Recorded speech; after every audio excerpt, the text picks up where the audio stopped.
What's up, guys? Another beautiful day here in San Diego.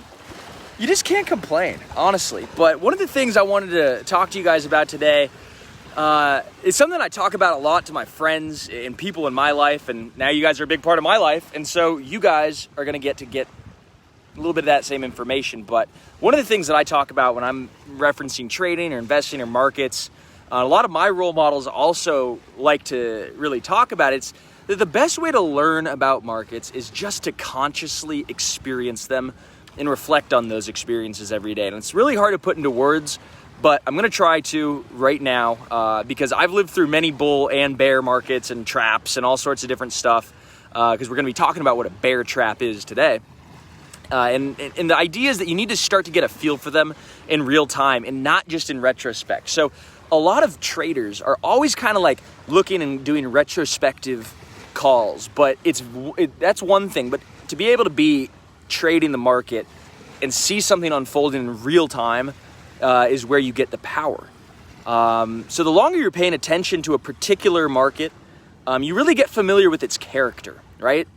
What is its character? It's really understanding what's normal, right? What price ranges are normal, how long prices tend to stay ranging during those prices, or how long they tend to be trending. You get to know what momentum looks overbought or oversold. You know what volume is typical, and then when you get some abnormalities, or abnormalities, I should say, when you get some of those things, it makes you wake up and say, oh, there's a good shorting opportunity or there's a good buying opportunity. But in order to get to that point and make those really confident trading decisions, you need to constantly analyze the decisions that you've made, the emotions that you felt, and the reason behind your buy, your sell, your hold decisions, right? You need to really take note of the mistakes or the successes that you've had and just honestly just be learning from them. And it's really important to keep in mind that your emotions are generally going to be caused by price.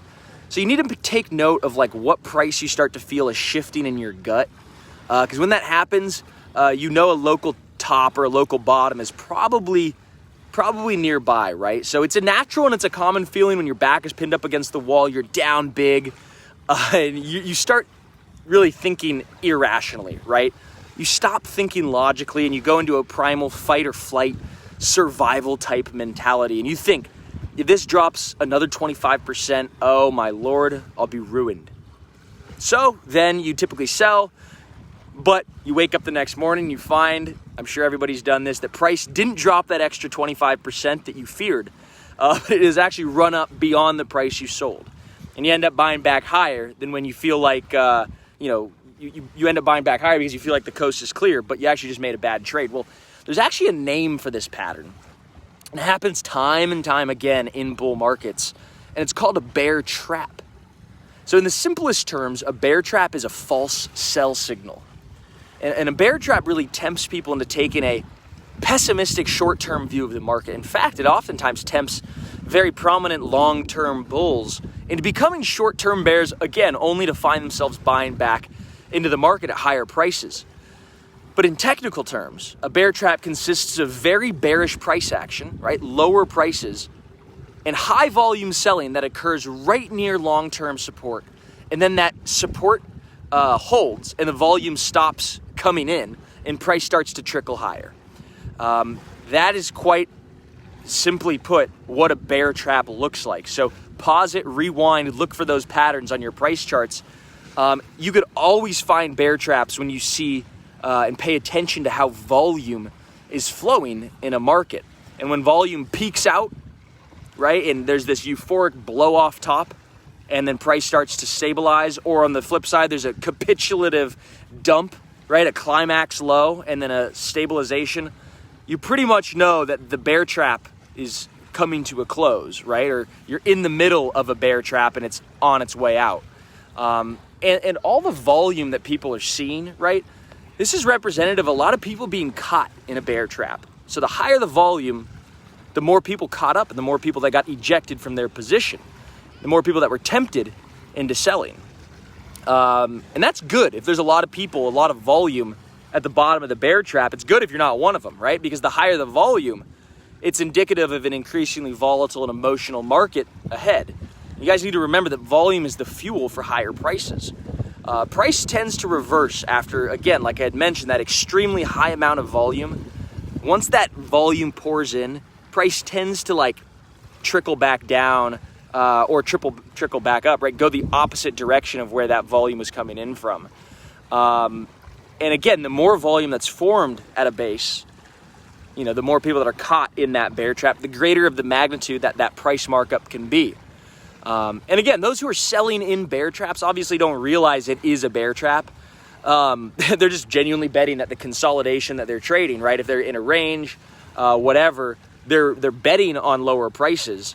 But again, bear trap victims are those traders who were convinced that they'd be able to buy back in lower, right? That's what they are thinking. They're thinking, well, I could get this, you know, at a lower price sometime in the near future. But when they realize the long-term uptrend held strong and that support level ain't fallen, they're going to be buying back higher, guys. And that's what we're seeing right now in a lot of these markets. And so that precise thought, right? That exact thought of, you know, this is going to fall a lot lower soon, so I'll just buy back in low, or like, you know, I'll buy back in later.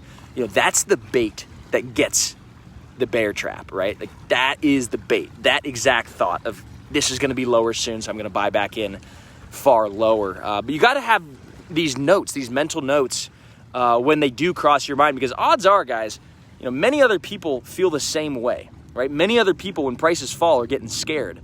So you need to understand that smart money traders around the world are out there looking to push retail investors to that point of capitulation in order to get their, you know, huge bid filled at a very nice discount. They're engineering lots of fear in the market in order to have liquidity to execute their trades off of. And again, you guys need to be comfortable with where you're at in the market. So ultimately, position sizing is what matters. Until you get comfortable with your exposure, you have sideline cash, you're ready to have your take profit levels, you know where your stop losses are going to be in the future. There's a whole lot, but don't worry, because that's what we're going to be walking you guys through. So we're going to show you guys how to take the long-term approach for building, for investing, for all that sort of stuff. So you're never going to be caught on the wrong side of the market, guys. You're going to have well-timed buying opportunities. You're going to have just that understanding of when the price might be dislocated from the value, how to capitalize on that. So that's a lot to take in. You might need to watch that one a couple times, but there's a lot in there, guys. So we'll catch you very soon.